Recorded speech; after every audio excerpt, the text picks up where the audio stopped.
Hey everyone. Welcome to my channel, Nancy's Tales.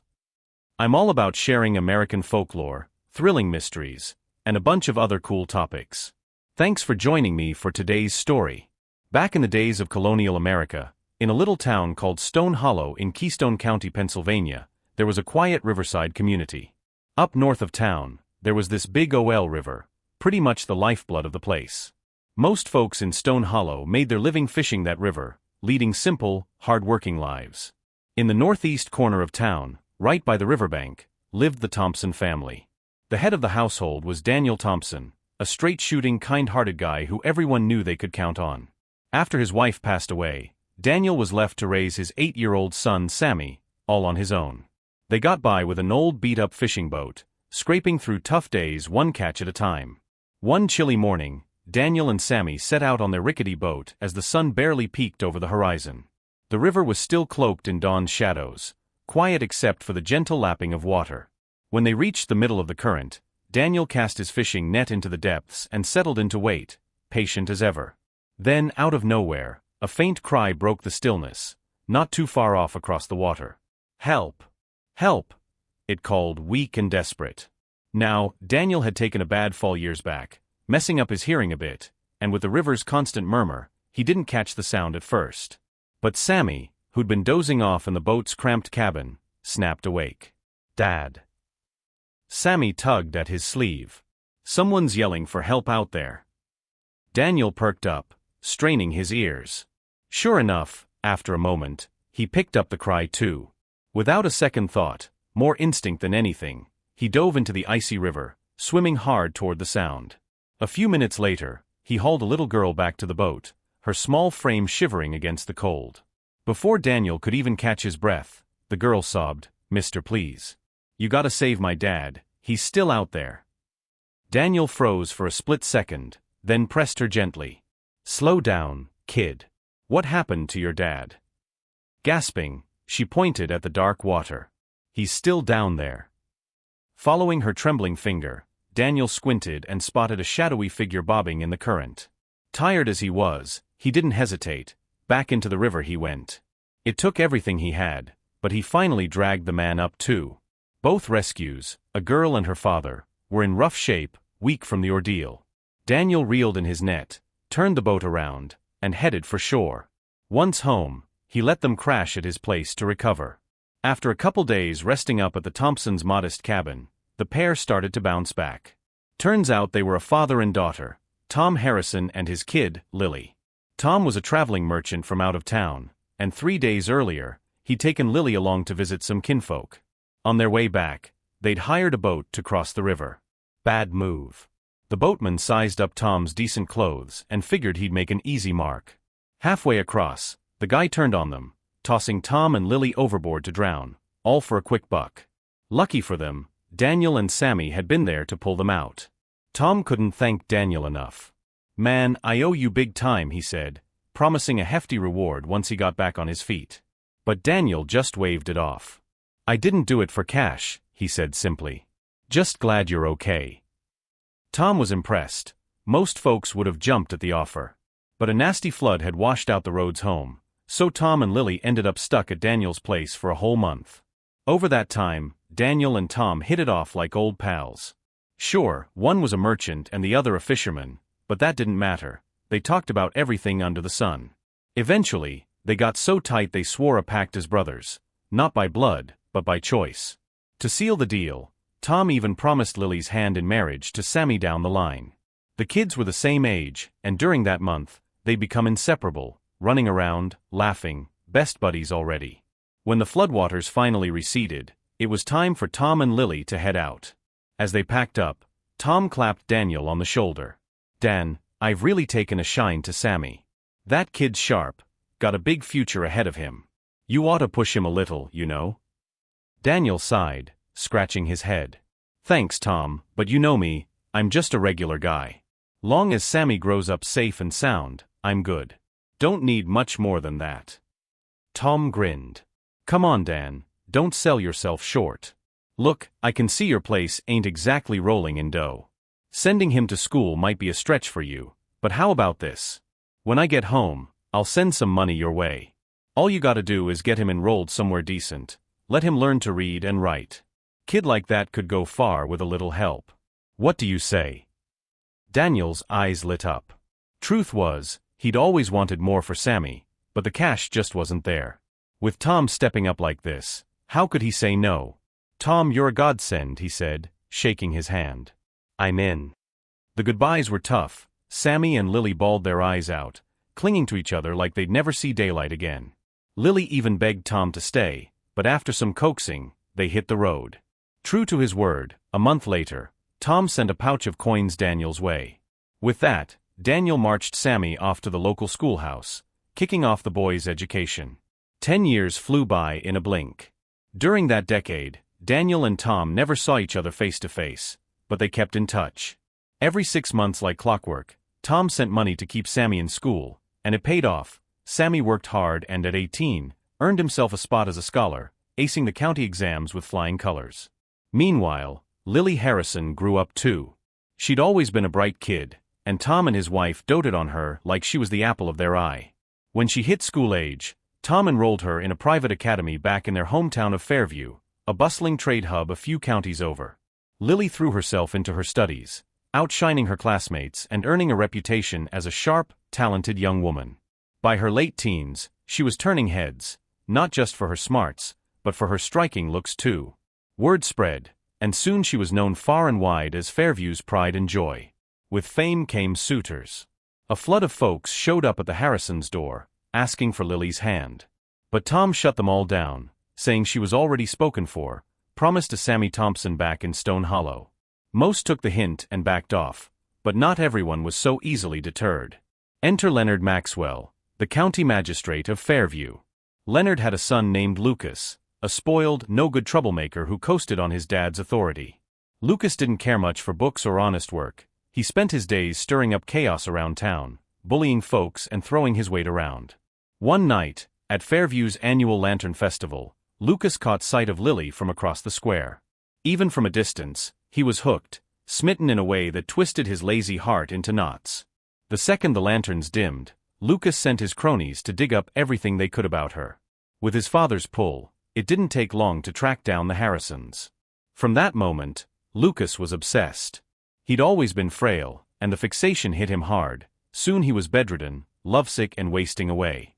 Leonard, worried about his only son, called in the best docs in the county. After some prodding, they figured out Lucas had it bad for Lily. In colonial times, merchants like Tom didn't rank high on the social ladder. Scholars and officials looked down their noses at them. Leonard, with his magistrate title, figured he was a big enough deal to strong-arm Tom into handing Lily over. So, Leonard sent a formal proposal to the Harrisons. In his mind, Tom would cave under the pressure of a big shot like him. But Tom stood firm. "Sorry, sir," he said politely, "Lily's been promised to someone else for years now." Leonard didn't buy it. He thought Tom was bluffing to dodge him. Furious, he decided to show up in person and settle it. When Leonard Maxwell rolled up to the Harrison house, Tom was caught off guard but kept his cool. He welcomed the magistrate in, offering a seat and some coffee. They made small talk for a bit, weather, trade, nothing deep, until Leonard cut to the chase. "Tom, let's not beat around the bush," Leonard snapped, his patience wearing thin. "I didn't trek all the way here for chit-chat. You know why I'm here. My son wants your daughter, and I'm offering you a deal most folks would kill for. What's it gonna be?" Tom forced a smile, staying calm. "Mr. Maxwell, I'm flattered you'd think of us common folks. But like I said, Lily's already promised, to a good man who saved my life a decade back. Hope you can understand." Leonard sneered. "Promised, huh? What's that worth without a signed contract?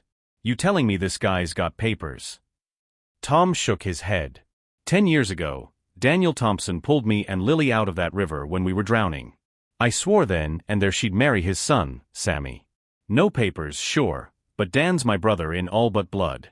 A promise like that's ironclad to me. Breaking it'd be a sin." Leonard leaned forward, eyes narrowing. "This Daniel, he's some big-shot landowner? A merchant like you?" "Nope," Tom replied steadily. "He's a fisherman, poor as dirt but braver than anyone I know. Risked his life for us without a second thought. I don't care if he's got nothing, Honor's what matters. I've built my business on keeping my word, and I ain't about to toss that out now." Leonard's face darkened. A fisherman? Tom was picking some dirt poor nobody's kid over his son? It wasn't just a rejection, it was a slap in the face.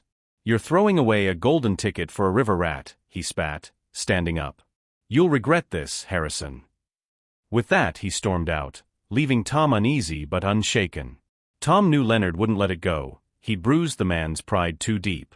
Sure enough, the magistrates started plotting. Tom figured he'd get Lily and his wife Martha out of Fairview before things got ugly, but Leonard was one step ahead. He'd already posted men to watch the Harrison place, boxing them in. 4 tense days, the family lived on edge, waiting for the hammer to drop. When it came, Leonard's revenge was simple but brutal. He sent some local thugs to buy goods from Tom's shop, then had them claim the stuff was counterfeit. Before Tom could blink, they hauled him to the county courthouse on trumped-up charges. Leonard presided over the sham trial himself. Quick as a flash, he ruled Tom guilty of fraud, fined him heavy, and had him roughed up in the jailhouse to teach him a lesson. The plan was to break Tom's spirit, force him to give in. But Tom didn't budge. Leonard upped the ante, slapping him with another bogus charge and locking him up again. Tom endured weeks of hardship, bleeding cash to bribe his way out. By the time he was free, he was a shell of himself, worn down and sick. A few days later, he collapsed and died. Martha, heartbroken, followed him to the grave within months. That left Lily alone in the crumbling Harrison house. With her parents gone, Leonard saw his chance. He picked a lucky day and sent Lucas with a posse to snatch her, bride or not, willing or not. The house was eerily quiet now. Even Lily's old tabby cat, raised with her since she was a kid, had died just days before. As the sound of boots and jeers closed in, Lily's heart pounded. She wasn't about to let Lucas have her. Grabbing a rope from the attic, she climbed onto a stool and tossed it over a beam. Just as Lucas's men busted through the door, she slipped her head into the noose and kicked the stool away. Lily's world went dark as the rope tightened, her last stand to keep Lucas Maxwell from claiming her. But fate had other plans. Just as she lost consciousness, Lucas and his crew burst into the Harrison house. They cut her down quick, not out of kindness, but because Lucas wanted her alive. Groggy and battered, Lily came to, only to find her wrists and ankles bound tight. Before she could scream, they stuffed her into a sedan chair, a fancy rig Lucas had brought to parade his prize through Fairview. He even ordered the crew to take the long way around town, showing off like some twisted victory lap. Inside the chair, Lily thrashed against the ropes, panic rising. She had to get out, but her hands wouldn't budge. Then, out of nowhere, a freak gust of wind roared through the streets, rattling the chair and spooking the men hauling it. The canopy ripped clean off, and a thick, eerie mist rolled in, swallowing everything in sight. Lily froze, heart hammering, when suddenly an unseen force yanked her right out of the chair, like a giant hand lifting her into the sky. She sailed through the air, the wind howling around her, until she blacked out again, landing somewhere far from Fairview, no idea where or how. Back in town, Lucas wasn't so lucky. The same gust knocked him off his horse, sending him tumbling into a muddy ditch by the road. He hit his head hard and didn't get up, out cold, maybe worse. The strange wind vanished as quick as it came, leaving the Maxwell crew scrambling and Lily gone without a trace. Meanwhile, over in Stone Hollow, Sammy Thompson had been grinding away at his studies. Thanks to Tom Harrison's steady support, he'd hit the books hard and earned his scholar's title at 18. The next year, though, Daniel passed away from a long illness. After burying his dad, Sammy built a little shack next to the grave, half to mourn, half to keep studying in peace. He didn't know a thing about the Harrison family's downfall, but he never forgot their kindness. It was etched deep in his bones. One stormy night, Sammy was hunched over a candle in his shack, poring over a law book. The moon had been bright earlier, but now clouds rolled in, and a light rain pattered against the roof. Lost in his reading, he barely noticed the sound of footsteps squishing through the mud outside. Who'd be out here this late, miles from town? Frowning, Sammy set his book down and cracked the door. Before he could blink, a figure in white darted inside, soaked from the rain, or so he thought. "Hey mister," a soft voice said, "it's pouring out there. Mind if I dry off in here?" Sammy squinted in the dim light. It was a young woman, maybe 19, pretty as a picture with a strange, calm air about her. But something was off. Her dress was spotless. No mud, no wet patches, even though the storm was raging. Sure, he mumbled, shaking off the weird vibe. Take a seat. Where you headed this late? He asked, trying to make sense of her. She smiled faintly. Oh, I live nearby.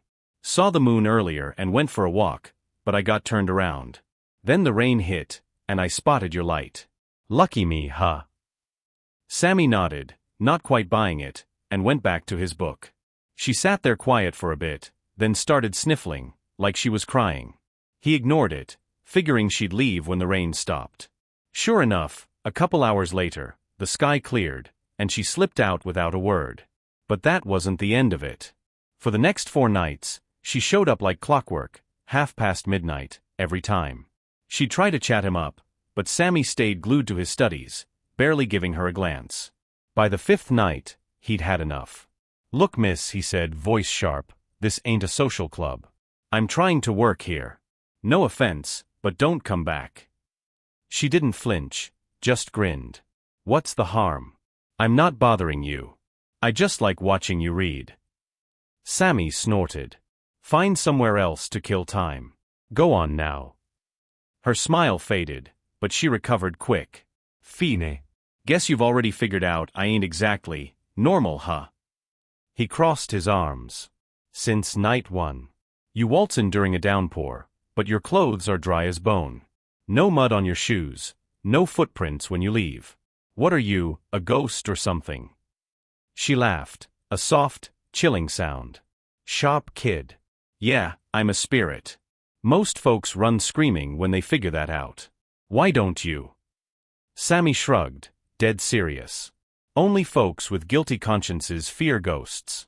I've got nothing to hide. Now I've got studying to do, so if you don't mind. Instead of leaving, she leaned closer, batting her lashes. What, I'm not pretty enough for you? He didn't even look up from his page. Doesn't matter.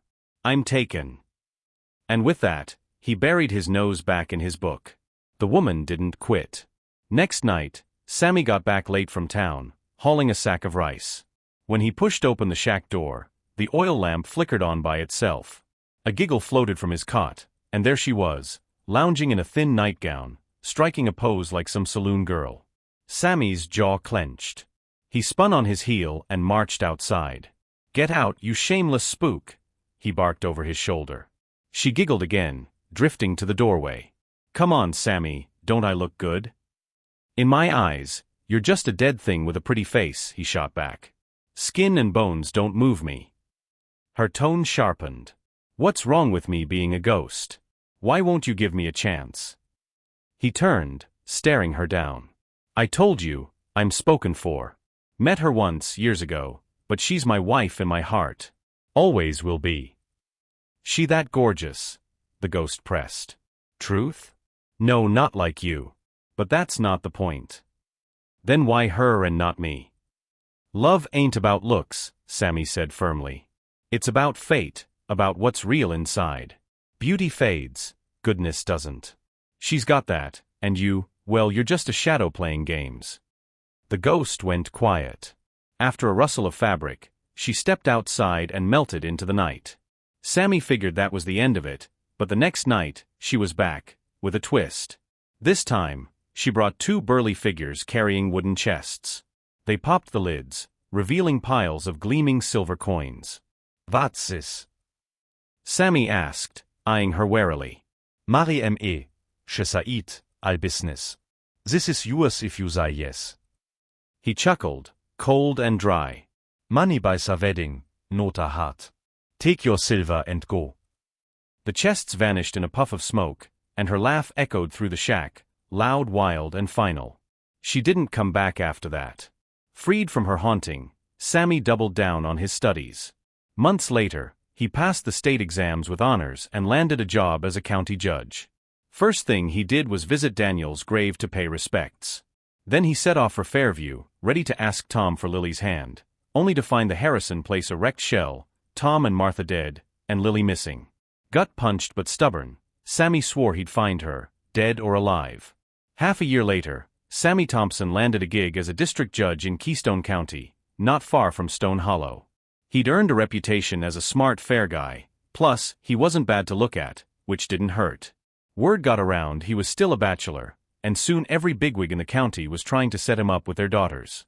Sammy turned them all down flat, his heart still set on Lily Harrison. One afternoon, a fancy envelope showed up at his office, an invite from Judge Elias Carter, the top dog in the regional court. Sammy wasn't about to keep the old man waiting, so he saddled up and rode over to Carter's estate on the edge of town. Before he even reached the gate, a lively tune hit his ears, trumpets and fiddles, the kind of music you'd hear at a wedding. "What's this about?" Sammy muttered, scratching his head. No one had mentioned Carter throwing a party. As he stepped into the courtyard, his fellow judges and clerks shot him odd looks, some even clapped him on the back with a "congrats, man." Totally confused, Sammy shrugged it off and headed inside. Judge Carter greeted him with a big grin. "Sammy, good to see you. Come on in, today's a special day." "Special who?" Sammy asked, bowing slightly.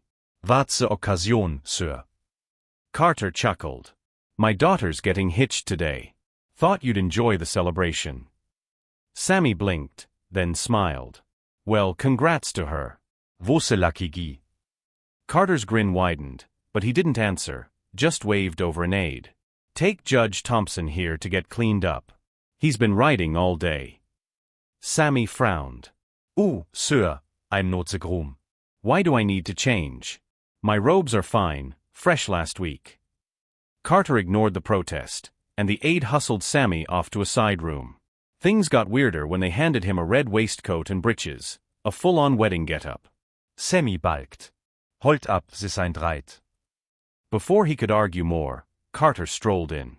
"Forgo to mention, Sammy, this wedding's yours." Sammy's jaw dropped.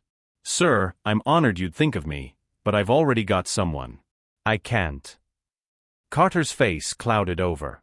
"I hear your fiancé's been gone for years. No word, no sign. You sure you want to pine away forever?" "Doesn't matter," Sammy said, standing tall. "Her folks took care of me when I had nothing. Tom Harrison stood up to bullies like Leonard Maxwell and kept his word. If they could do that, I can keep mine.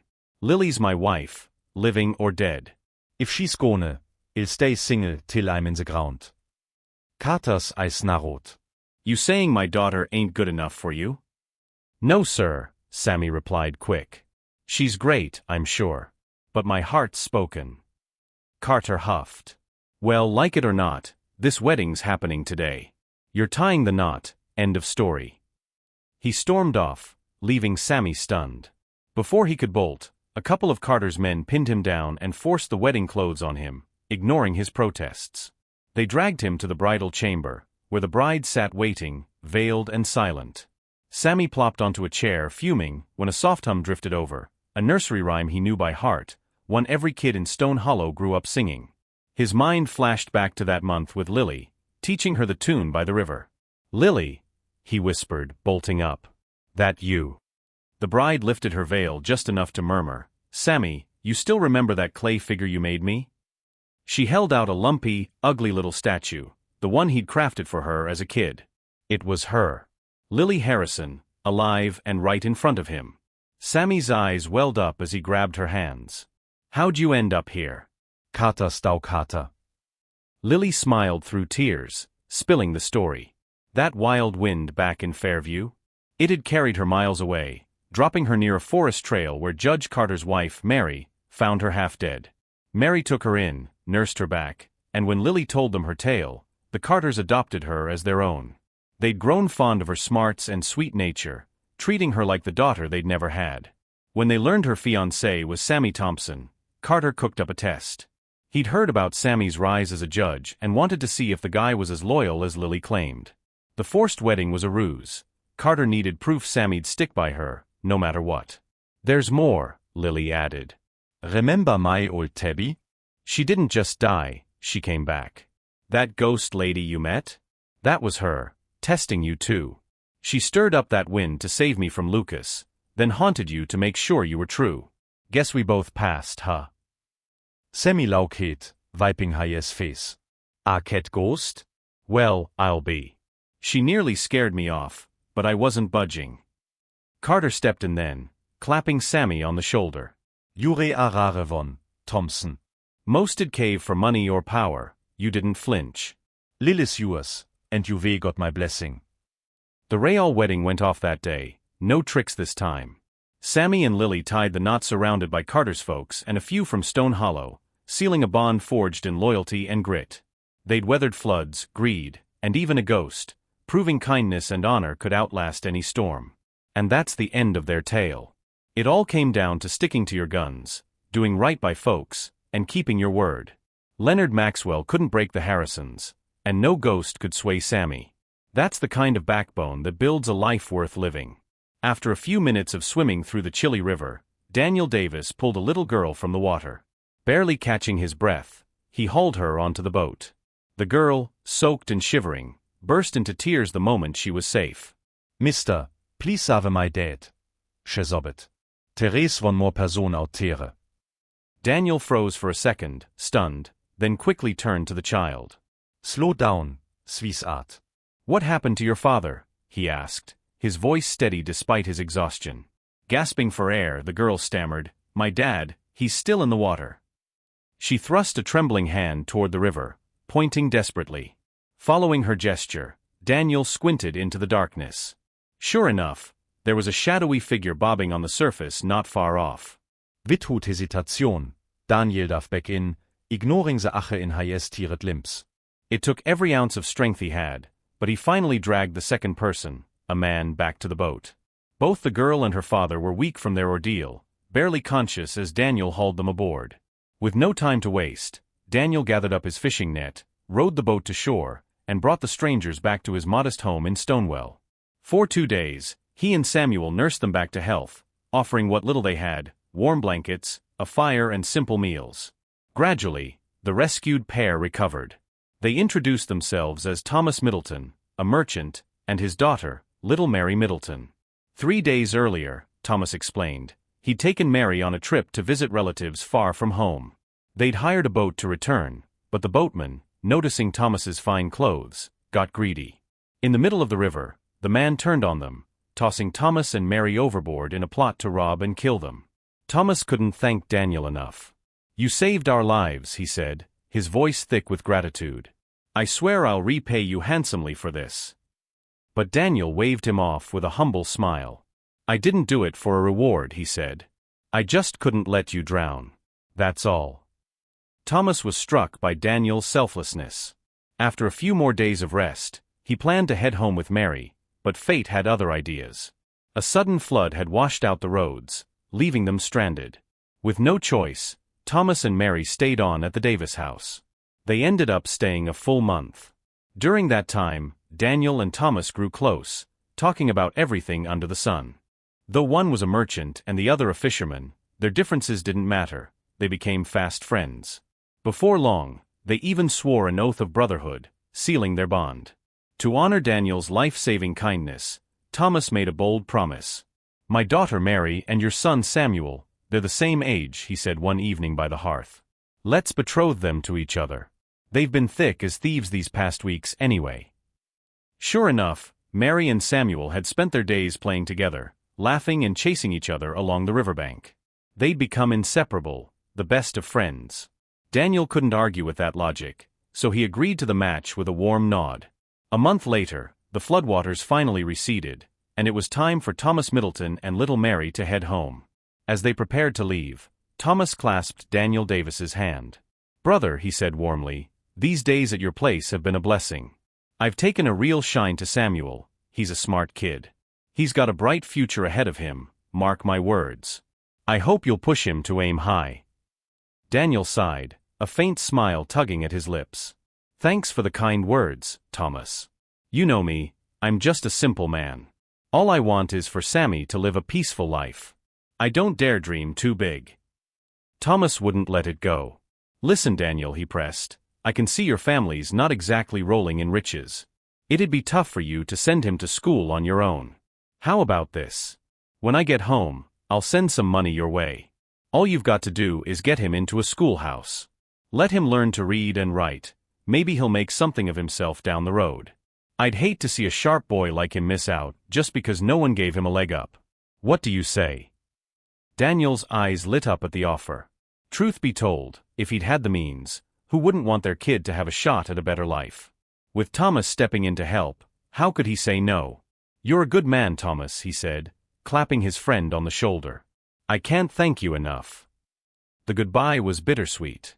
The kids, Samuel and Mary, nearly bawled their eyes out, especially Mary, who clung to her father and begged, "I don't want to go." It took some coaxing, but Thomas finally got her bundled up and on their way. True to his word, a month later, Thomas sent a messenger to Stonewell with a pouch of silver coins for Daniel. With that money in hand, Daniel enrolled Samuel in the local schoolhouse, setting him on the path to an education. 10 years flew by in a blink. Over that decade, Daniel and Thomas never saw each other face to face, but they kept in touch. Every 6 months, like clockwork, Thomas sent more money to support Samuel's studies. With that help, Samuel worked hard and eventually passed the exams to become a scholar, a real point of pride for a fisherman's son. Meanwhile, little Mary Middleton grew up too. She'd always been a bright spark, doted on by her parents like she was the apple of their eye. When she came of age, Thomas enrolled her in a private academy for girls. Mary threw herself into her studies, outshining her classmates by miles. As she blossomed into a young woman, her beauty and talent made her the talk of the town, a real catch in anyone's book. By the time Mary was grown, suitors started lining up at the Middleton door, each one eager to win her hand. But Thomas turned them all away, saying, "Sorry folks, Mary's already spoken for." He was dead set on keeping his promise to Daniel. One fella, though, wouldn't take no for an answer.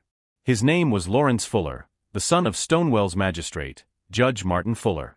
Lawrence was a spoiled brat, never cracked a book in his life, just coasted on his daddy's authority. He spent his days stirring up trouble around town, the kind of guy who'd do anything if he thought he could get away with it. It was at the annual Lantern Festival that Lawrence first laid eyes on Mary. She was across the square, glowing in the candlelight, and that was it, he was hooked. Didn't even wait for the lanterns to burn out before he sent his buddies to dig up everything they could about her. With his father's pull, it didn't take long for Lawrence to have the whole Middleton family figured out. From that moment on, he was a man obsessed. Lawrence Fuller's obsession with Mary Middleton only grew worse after that festival night. He was already frail from a life of laziness, and now he went and got himself lovesick, literally. Took to his bed, pining away like some tragic hero. His folks, Judge Martin Fuller and his wife, were beside themselves. Their boy was their only heir, their pride and joy, and seeing him waste away had them calling in the best doctor in Stonewell. After a thorough checkup, the doc pulled Judge Fuller aside. "Your son's got a bad case of lovesickness," he said plain as day. "He's mooning over some girl he saw at the festival." The judge pressed Lawrence until he spilled the beans. It was Mary Middleton who'd stolen his heart. Now, back in those days, merchants like Thomas Middleton didn't rank high in the pecking order. Scholars and officials looked down their noses at them, and Judge Fuller? He was a man with clout, a bigwig who figured he could throw his weight around and get what he wanted. For 3 days straight, he tried talking sense into Lawrence. "Son, she's just a merchant's daughter beneath us," he argued. But Lawrence wouldn't budge. "It's Mary or nobody," he croaked, stubborn as a mule. Out of options, Judge Fuller sent a messenger to the Middleton house with a marriage proposal. In his mind, Thomas would jump at the chance. After all, who'd turn down a judge's son? But Thomas threw him for a loop. "Sorry," he said coolly, "Mary's already promised to someone else." The judge didn't buy it. Thought Thomas was just playing hard to get. So he showed up at the Middleton doorstep himself, figuring a personal visit would seal the deal. Thomas was caught off guard but welcomed him in politely. They made small talk over tea, weather, trade, nothing deep, until Judge Fuller cut to the chase. "Thomas, let's not beat around the bush," he said, barely hiding his irritation. "You're a smart man. You know why I'm here. My boy's offering your girl a golden ticket, wealth, status, the works. What's your answer?" Thomas gave a tight smile. "Judge, I'm flattered you'd think of my Mary. Truth is, she's been spoken for since she was a kid. I hope you'll understand." The judge snorted, leaning back in his chair. "That's a fine story, Thomas. She's promised, huh? Got a signed contract to prove it?" Thomas didn't flinch. 10 years back, a man named Daniel Davis saved my life, and Mary's too. I gave him my word that she'd marry his son, Samuel, one day.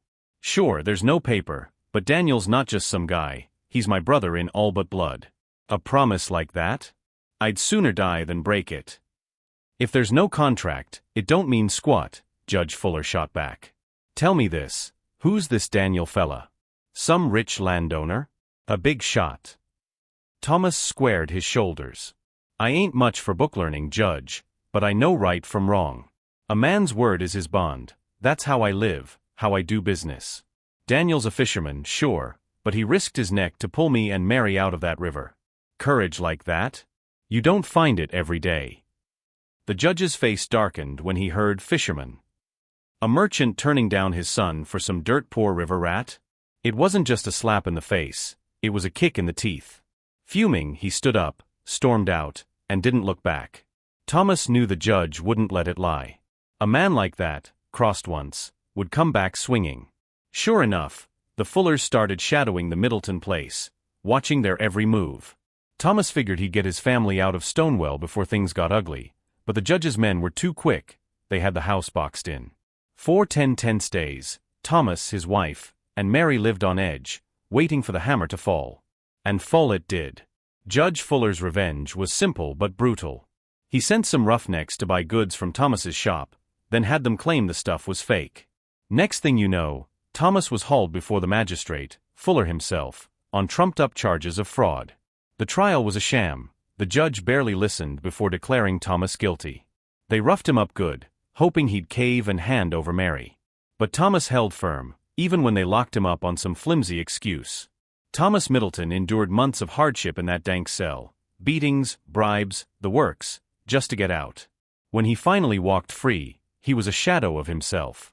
A few days later, he slipped away quietly, his body giving out from the ordeal. His wife, Ellen Middleton, couldn't bear the loss. Grief took her too within half a year. In the blink of an eye, the once thriving Middleton family was down to one, little Mary, all alone. With her parents gone, Judge Martin Fuller saw his chance. No more obstacles in his way, he figured. So he picked a lucky day, sent his son Lawrence and a posse to the Middleton house, and staged a forced wedding.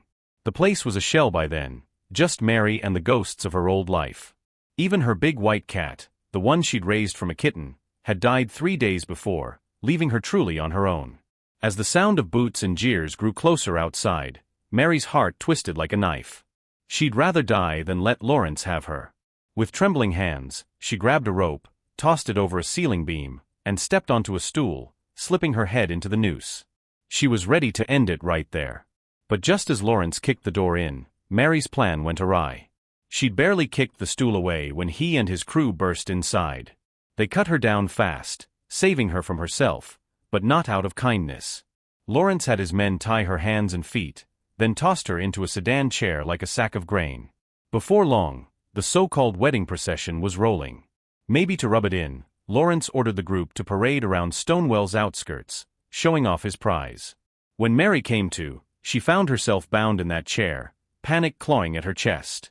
She thrashed against the ropes, but they wouldn't give. Desperate, she started plotting another way out. Right then, a fierce wind whipped up out of nowhere, rocking the sedan chair hard. The curtains flew open, and a strange dark mist swirled around it. Before Mary could make sense of it, the roof ripped clean off. A massive force yanked her right out of the chair, ropes and all, pulling her up into the air. She tumbled through the sky, carried off by the wind to who knows where. Meanwhile, Lawrence wasn't so lucky. That same gust knocked him off his horse, sending him tumbling into a deep ditch by the road. What in blazes was that? He hollered, bruised and muddy but alive. The freak wind had thrown his whole plan to the wolves. Now, let's turn to Samuel Davis. Ever since Thomas Middleton funded his schooling, Samuel had thrown himself into his studies at the Stonewell schoolhouse. By 18, he'd earned his scholar's title, a rare feat for a fisherman's son.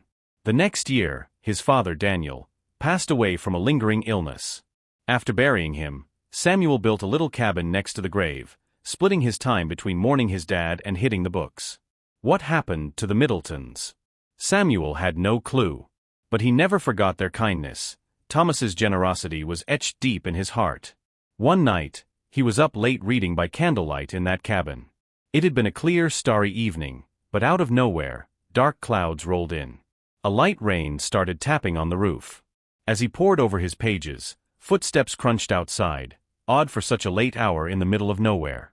Curious, Samuel got up and opened the door. The second he did, a figure in white darted inside. Before he could react, the stranger spoke up.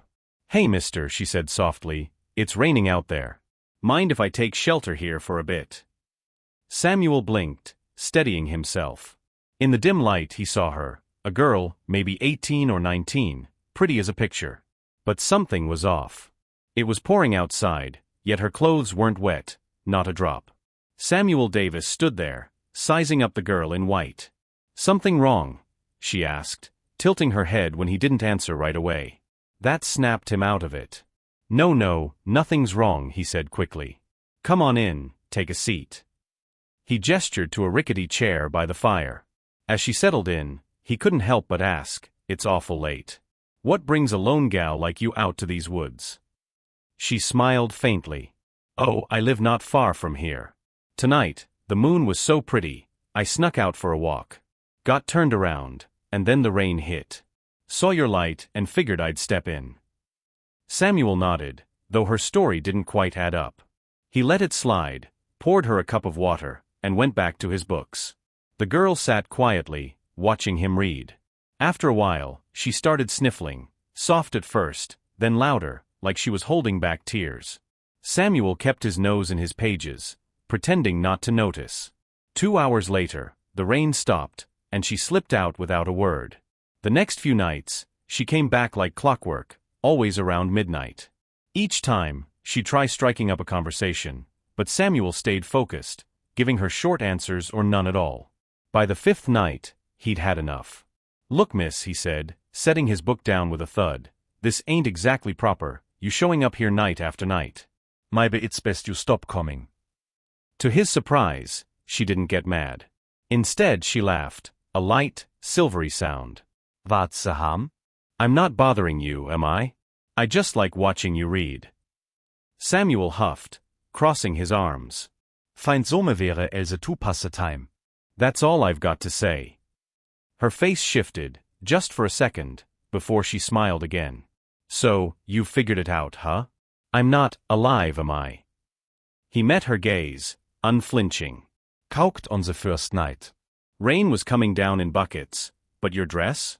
Bone dry. Roads out there are mud pits this time of year, yet your shoes were spotless. And when you left, not a single footprint. What else could you be but a ghost? She giggled, leaning closer. "Most folks would have run screaming by now. Why aren't you scared?" "Only folks with something to hide fear ghosts," Samuel said coolly. "Now, I've got studying to do. You're welcome to sit, but don't expect me to entertain you. And after tonight, I'd rather you didn't come back." Her charm didn't falter. "What, you don't think I'm pretty?" she teased, batting her lashes. Samuel didn't even glance up from his book. "Doesn't matter. I'm not interested." She lingered a bit longer, then sighed and drifted out into the night. He figured that'd be the end of it, but she showed up again the next evening. This time, he'd just gotten back from town, arms full of supplies, rice, candles, the basics. It was dark when he pushed the cabin door open, and there it was, the oil lamp flickering to life on its own. Then, a laugh floated from his bed. He looked over, and there she was, lounging in a thin shift, striking a pose like some saloon girl. Samuel's jaw tightened. He spun on his heel and marched outside, calling back, "You shameless spirit. Get out of my house." From inside, she laughed again. "Oh, Sammy, don't I look good?" "To me, you're just a ghost," he snapped. "Pretty or not, you're nothing but a rotting hide under all that." She didn't miss a beat. "What's wrong with me? Is it just 'cause I'm dead?" "Truth is," Samuel said, voice steady, "my heart's already taken. We only met once years ago, but she's my wife in here." He tapped his chest. The girl presset, che pretier tanem e. "Honestly? No," he admitted. "But that's not the point." "Then why her and not me?" she asked, sounding almost hurt. Folks don't come together just for looks, Samuel replied. It's about fate, about what's real. Beautifades, kindnesdösent. She went quiet. After a faint rustle, she stepped out of the cabin and vanished into the darkness without another word. After the girl in white left that night, Samuel Davis figured she'd finally gotten the hint. But the very next evening she was back, this time with a twist. She didn't come alone. Trailing behind her were a few shadowy figures, servants by the look of them, hauling 2 big wooden chests. They set them down in the cabin, popped the lids, and there it was, piles of gleaming silver coins, sparkling in the lamplight. Samuel raised an eyebrow. "What's all this?" he asked, wary. The girl smiled, stepping closer. "If you say yes to me, this silver's yours. All of it. What do you think?" He let out a dry laugh. "Miss, money can buy a wedding, sure, but it can't buy love. Take your silver and go." No sooner had the words left his mouth than the girl, the servants, and the chests vanished into thin air. A hearty laugh echoed through the cabin, then faded away. That was the last he saw of her. No more midnight visits, no more games. Free from her distractions, Samuel threw himself back into his studies with a vengeance. A few months later, his hard work paid off. He aced the colonial exams, earning a spot as a junior official. First thing he did was trek out to his father's grave, kneeling in the dirt to pay his respects. Then he set his sights on finding Thomas Middleton, ready to honor their old promise and ask for Mary's hand. But when he got to the Middleton place in Stonewell, his heart sank. The house was a wreck, windows busted, roof caved in, nothing but ruins. Asking around town, he pieced it together. Thomas and Ellen were dead, and Mary had gone missing. The news hit him like a punch to the gut, but deep down, he refused to believe she was gone for good. Right then and there, he swore he'd find her, no matter what it took. Half a year later, Samuel landed a job as a district judge, a big step up for a fisherman's son. He was sharp, fair, and easy on the eyes to boot, so it wasn't long before the local bigwigs started sending matchmakers his way. Every offer got the same answer: thanks, but no thanks. His heart was set on Mary, and that was that. One day, a summons came from the governor himself, a man named William Carver. Samuel didn't dare dawdle. He saddled up and rode straight to the governor's mansion in the next county. Before he even reached the gate, a ruckus spilled out, horns blaring, the kind you'd hear at a wedding. "What in tarnation?" he muttered. No one had mentioned the governor throwing a party. Puzzled, he stepped inside, only to find half the staff grinning at him like they knew something he didn't. A few even clapped him on the back, saying, "Congrats, Judge." Samuel scratched his head, feeling like he'd walked into the wrong story. Governor Carver greeted him with a big cryptic smile and ushered him into the study. "Governor," Samuel said, bowing slightly, "what's all this about?" "Someone tying the knot today." Carver chuckled. "You could say that. My daughter's getting married, and I thought you'd like to join the fun, Judge Davis." Samuel blinked, then grinned. "Well, congratulations to her." "Wos a lucky fella." The governor's smile widened, but he didn't answer, just waved a hand and had his men lead Samuel off to get cleaned up. Still confused, Samuel followed along, asking, "Hold on, I'm not the groom here. Why do I need to change? My coat's fine as is." No one explained a thing. They hustled him into a side room, and when he saw what they'd laid out for him, his jaw dropped. A red wedding suit, pressed and ready. "What the?" he stammered, backing up. "This ain't right." Just then, Governor Carver strolled in, still grinning like a fox. "Forgot to mention," he said casually, "you're the one getting hitched today." Samuel's eyes went wide. "Sir, I'm honored you'd think of me, but I've already got someone." "I can't." The governor cut him off, his face clouding over. "I've heard about your someone, Davis. That Middleton girl, right? No word from her in years. Might as well be dead. You gonna pine away forever?" "Sir," Samuel said firmly, "her folks took care of me when I was nobody. And Thomas," he stood up to a judge just to keep his word. "If they could do that, how can I turn my back on them? Mary's my wife, alive or not. If she's gone, I'll stay single till I'm in the ground." Carver's jaw tightened. "You saying my daughter ain't good enough for you?" "No, sir, it's not that," Samuel protested. "But this wedding I can't." "Too late," Carver snapped. "You're marrying her, like it or not. With a flick of his sleeve, he stormed out, leaving Samuel no room to argue. Before he could blink, the governor's men pinned him down and wrestled him into that red suit, ignoring his shouts. Despite his protests, Samuel Davis couldn't fight off Governor Carver's men. They dragged him, kicking and hollering, into the wedding hall, decked out in that red suit he never wanted. Inside, the bride sat waiting, veiled and still, while the guests buzzed with excitement. Samuel plopped down in a chair, arms crossed, stewing in frustration. No amount of fanfare could shake his resolve. Ten out of novere, as of tune drifted trug se rum. A little folk song, barely up over a whisper. Samuel froze. That melody, he knew it like the back of his hand.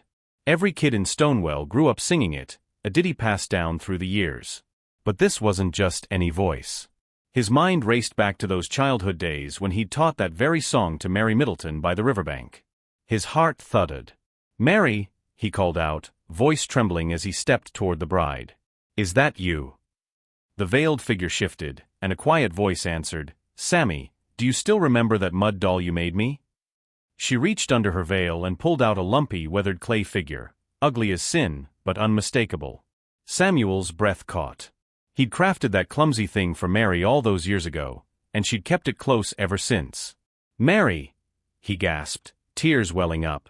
"It's really you." Sure enough, it was her, little Mary Middleton, alive and right in front of him. But how'd she end up here, playing the governor's daughter? The story came spilling out.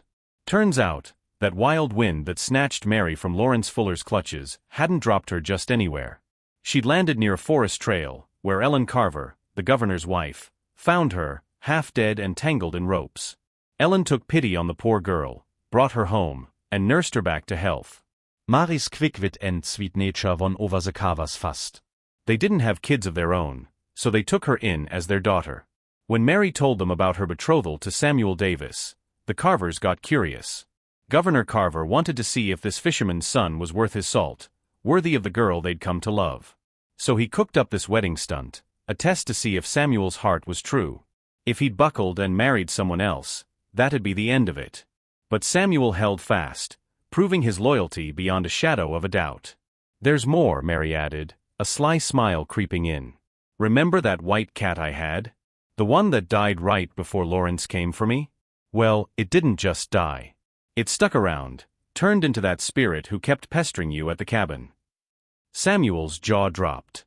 "You mean that ghost gal with the silver chests?" "Yep," Mary nodded. "That was my cat, testing you one last time. And that wind that saved me? Her doing too. She wanted to make sure you were the real deal before letting us tie the knot." It all clicked into place. After everything, the heartache, the waiting, the trials, Samuel and Mary were finally together. They tied the knot that day, not just because of some old promise, but because they'd earned it. Their love stood on grit, goodness, and a stubborn streak a mile wide. The Middletons had faced down Judge Fuller's threats without blinking. Samuel had brushed off temptation, beauty, money, power, like it was nothing. That kind of backbone? Rare as hen's teeth. And it paid off. So ends our first tale, folks.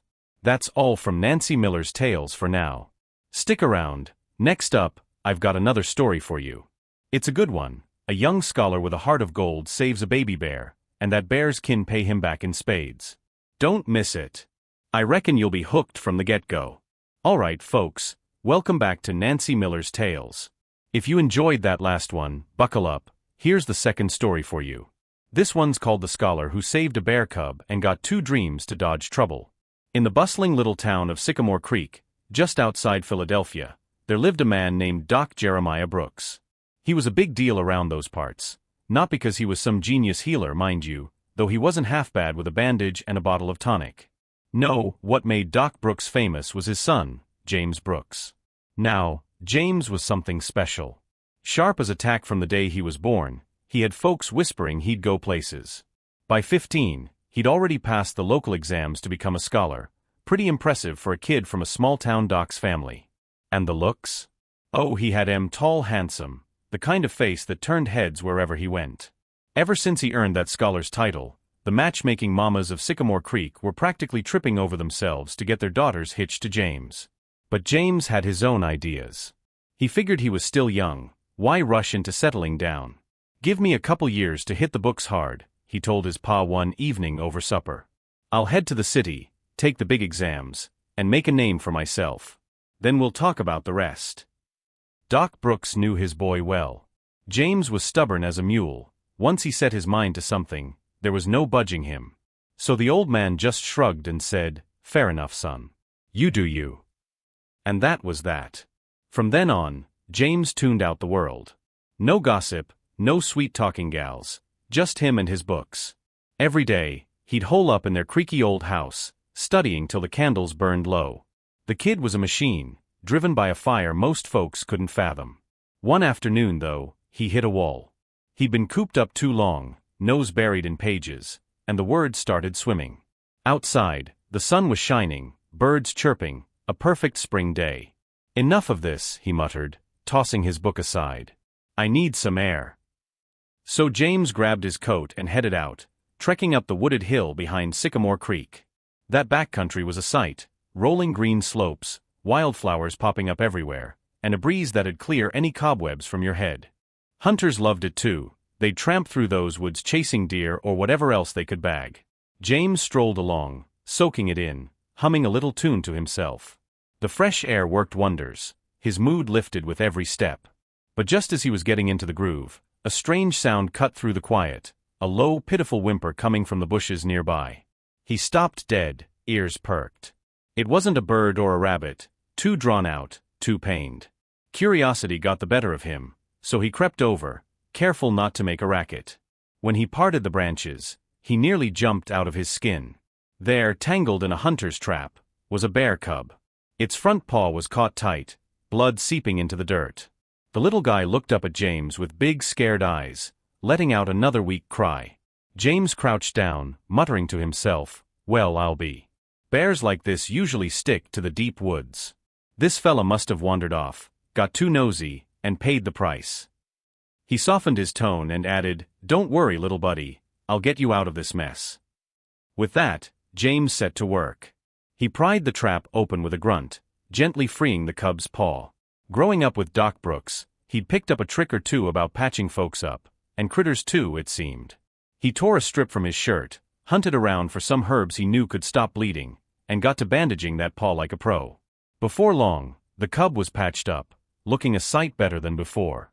James scooped the little bear up and carried it to the edge of the thicker woods. He set it down, gave its head a pat, and said, "Off you go now. Stay out of trouble, no more playing hero near traps, you hear? Next time, a hunter might not be so forgiving." Funny thing was, the cub seemed to get it. It blinked at him, gave a little huff, then scampered off into the trees, disappearing into the shadows. James watched it go, chuckling to himself. Just another day, he thought, brushing off his hands and heading back down the hill. For James Brooks, saving that bear cub was just a blip, a good deed done and dusted. He didn't give it much thought after heading back to Sycamore Creek. Life rolled on, and a month later, he was lounging at home when a knock rattled the door. He hopped up to check it out, and there stood his best buddy, Tom Grayson. Tom was all grins, barely containing himself. "James, you won't believe this," he said, clapping him on the shoulder. "The fellas at the schoolhouse heard about your smarts. Say you raise the best around. They're throwing a big supper tomorrow night before we all head to Philadelphia for the exams. They're begging me to drag you along, want to pick your brain about books and such." James smirked, leaning against the doorframe. Since when do those blockheads care about learning? They couldn't tell a book from a barn door. Even if they cram till their eyes bleed, they won't pass. Waste of time. Tom scratched his head, chuckling awkwardly.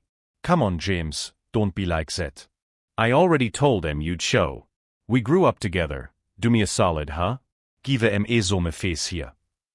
James eyed Tom's earnest grin and relented with a sigh. "All right, fine. Ebitere tomorrow." Happy now?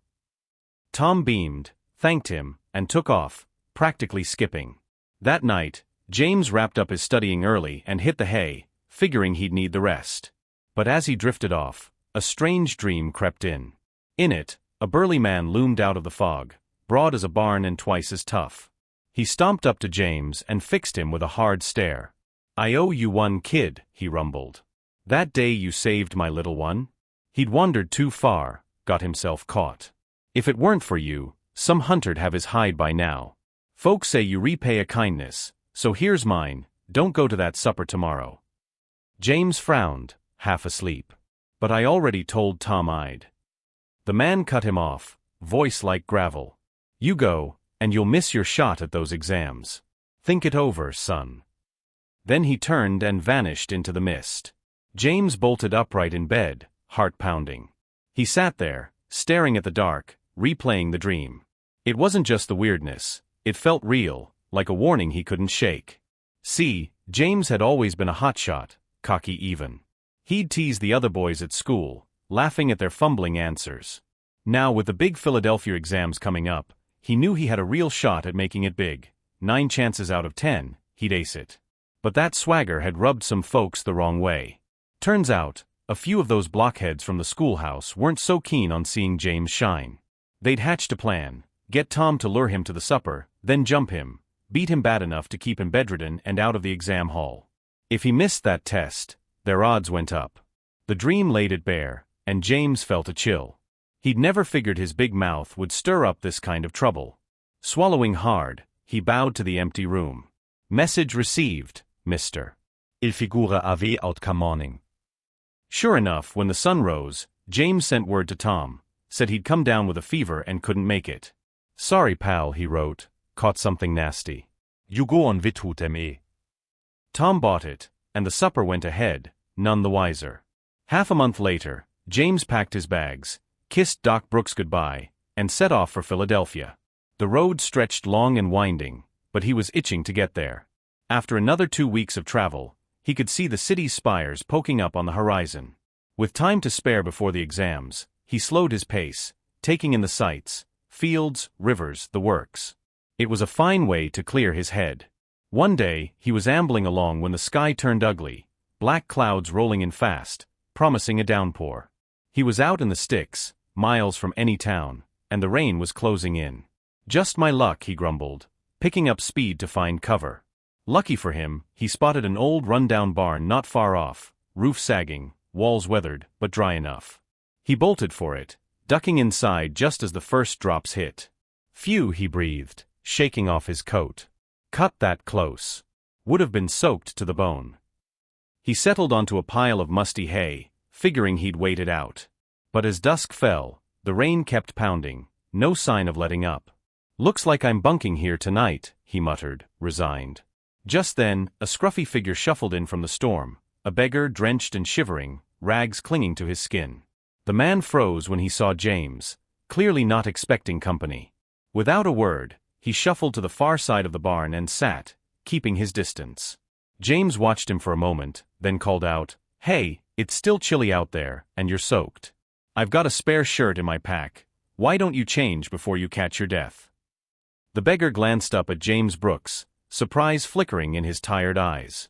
After a beat, he took the offered shirt without a fuss, peeling off his soggy rags and slipping into the dry cloth. James watched him shiver and added, "That corner's too drafty. Come over here, I've got enough hay to share. It'll keep you warmer." The man hesitated, clearly not used to kindness, but shuffled over and plopped down on the hay next to James. The storm raged on outside, so the two got to talking to pass the time. Turns out the beggar's name was Henry Lowe. He hadn't always been down on his luck. His pa used to run a decent trading post, but some shady folks framed him for cheating customers. The family lost everything, and Henry ended up wandering the roads, scraping by. James listened, nodding along.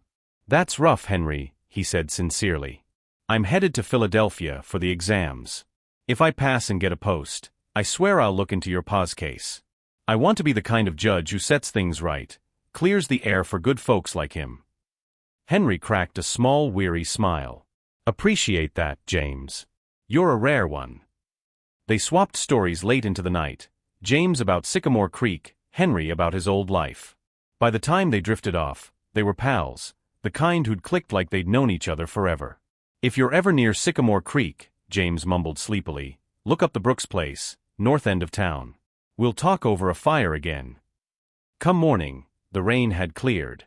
They parted ways with a handshake, Henry off to wherever the road took him, James back on his trek to Philadelphia. A few days later, with dusk creeping in, James figured it was time to find a bed. After a bit of walking, he spotted a ramshackle inn off the path.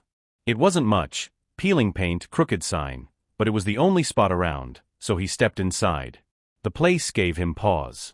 7 or 8 rough-looking fellas lounged around, more than you'd expect for a backwoods dive like this. Odd, James thought, but before he could dwell on it, a woman in her 30s swept down the stairs.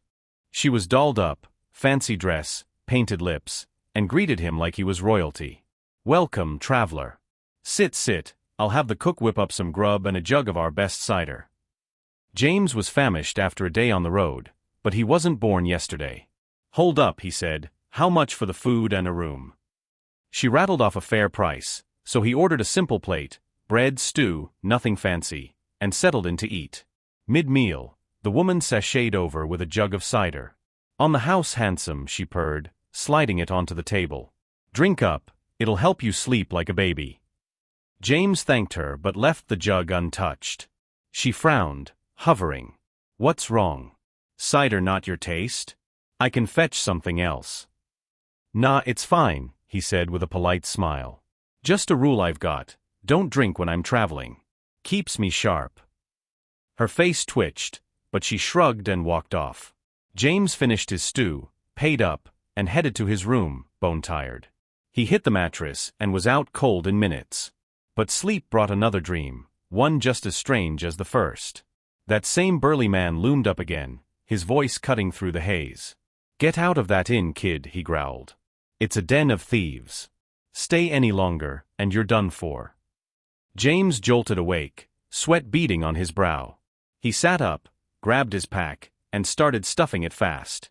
"Twice now," he muttered. "Can't ignore this." He crept to the door, easing it open, and froze. Downstairs, 2 hulking figures stood guard by the exit, knives glinting as they sharpened them in the dim light. "Trap," he hissed under his breath. Backtracking, he slipped to the window. 3rd floor, too high to jump without breaking a leg. He was stuck, heart hammering, when a voice whispered his name from above.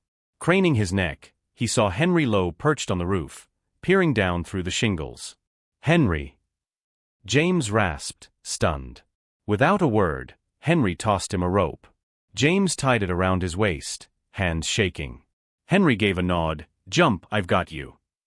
James wasn't exactly a brawler, more brains than brawn, but he trusted Henry.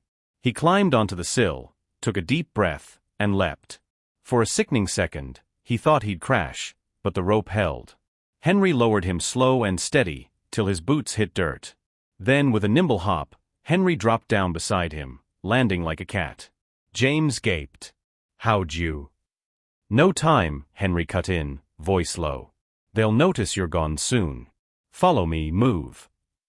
Henry Lowe grabbed James Brooks by the arm, and the two hightailed it away from that shady inn, ducking into the woods as the night swallowed them up. Once they were a safe distance off, panting and hidden by the trees, Henry finally spilled the beans. "All right, James, here's the truth," he said, catching his breath. "I ain't just some beggar's son. My pa ran a fighting school in Philadelphia, taught folks how to handle themselves. But he got too big for his britches one day, stepped in to stop some bully, and ended up killing the wrong man, a petty official's kid. They hauled him off to jail, chopped his head clean off. Ma couldn't take it and followed him to the grave not long after. I was sick of the city after that, been roaming ever since." James listened, wide-eyed. "So how'd you end up here, pulling me out of that mess?" Henry cracked a grin. "After we met in that barn, I figured there's still decent folks out there, like you. Then last night, I had this dream. Same fella you saw, big guy, built like a brick wall. Told me you were in trouble and I'd better step up. Woke up, tracked you here, and climbed the roof just in time." James shook his head, half laughing. "Twice now that bear's kin saved my hide. Geskinden payoff." He clapped Henry on the shoulder. "And you're a lifesaver, pal. We hit it off back in that barn, and now this? I say we make it official, brothers, you and me. What do you think?" Henry's eyes lit up. "Brothers, huh? I'm in. You're younger by a few years, so I reckon I'm the big brother here. You're my little sidekick now." Deal, James said, grinning. They shook on it, sealing the pact right there under the stars. With Henry tagging along, James made it to Philadelphia in one piece. A few days later, the exams kicked off. Henry holed up in a cheap tavern nearby, waiting for word while James tackled the grueling tests. When it was over, James staggered back, looking like he'd been dragged through a briar patch, pale, worn out, and dead on his feet. Henry started to ask how it went, but James just waved him off and collapsed into bed, snoring before his head hit the pillow. He slept a full day and night, only waking up when his stomach growled loud enough to scare the mice. "Food," he croaked. "I need food." Henry hustled out and came back with a spread, roast chicken, bread, a jug of ale, the works. James dug in like a man possessed, color creeping back into his face with every bite. Finally, he leaned back, wiping his mouth. "Those exams," he said, "they're a beast. Tore me up good. But I'm telling you, Henry, I nailed it. Won't have to go through that torture again." Henry laughed, slapping the table. "Knew you had it in you, little brother."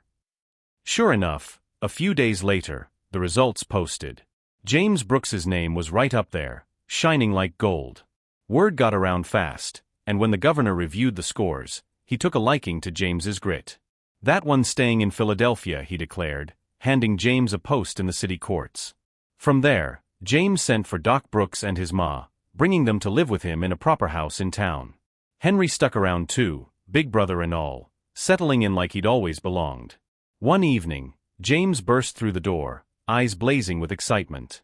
"Henry, listen up, I've been digging. Got a stack of papers on that official who got your pa killed. It's dirty stuff, bribery, crooked deals, you name it. Tomorrow, I'm taking it to the governor. He'll see justice done." Henry's jaw dropped, then he broke into a grin. "You're a wonder, James. Pa's gonna rest easy now." A month later, the hammer fell. The governor raided that official's estate, caught him red-handed with stolen coin and shady ledgers.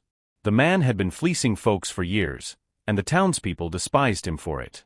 When the execution day rolled around, James pulled strings to make sure Henry got a front row seat as the axe came down on the man who'd ruined his family. After that, Henry stayed on as James's right-hand man, running the household like a trusty foreman. James never treated him like hired help. Henry was family, plain and simple. Years later, when their kids grew up, James's daughter married Henry's son, tying the families together for good. They lived like one big clan, the kind folks envied from afar. And that's the end of our tale. If you liked it, drop a note below. Don't forget to subscribe and share. Thanks for listening, y'all. See you next time on Nancy Miller's Tales.